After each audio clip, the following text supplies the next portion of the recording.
Appel de Jérémie. Jérémie 1,5. Avant que je t'eusse formé dans le ventre de ta mère, je te connaissais, et avant que tu fusses sorti de son sein, je t'avais consacré, je t'avais établi prophète des nations. 2. La parole de Dieu comme un feu. Jérémie 20, 9. Si je dis, je ne ferai plus mention de lui, je ne parlerai plus en son nom, il y a dans mon cœur comme un feu dévorant, enfermé dans mes os. Je m'efforce de le contenir, mais je ne le puis.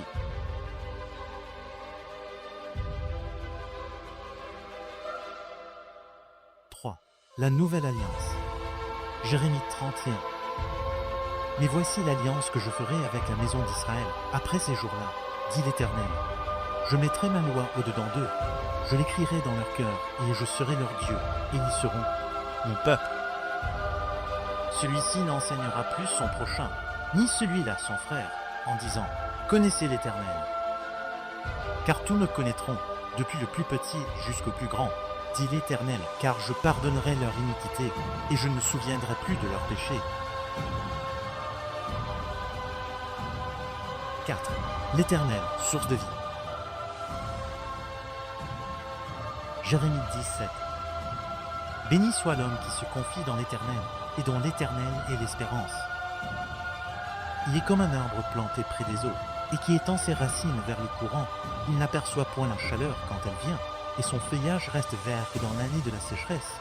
Il n'a point de crainte, il ne cesse de porter du fruit.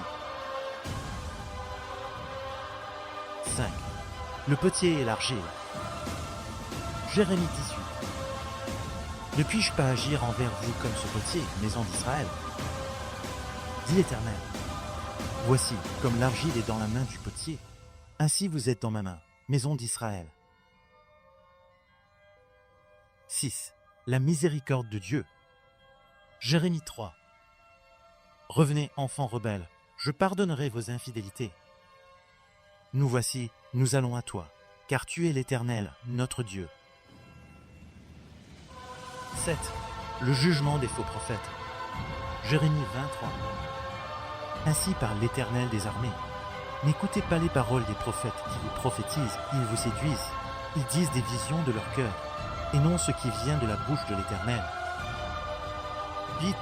L'espérance dans l'adversité. Jérémie 29. Car je connais les projets que j'ai formés sur vous, dit l'Éternel, projets de paix et non de malheur, afin de vous donner un avenir et de l'espérance. 9. La puissance de la parole de Dieu. Jérémie 23. Ma parole n'est-elle pas comme un feu, dit l'Éternel, et comme un marteau qui brise le roc? 10. L'invitation à invoquer Dieu. Jérémie 33. Invoque-moi, et je te répondrai, je t'annoncerai de grandes choses, des choses cachées que tu ne connais pas.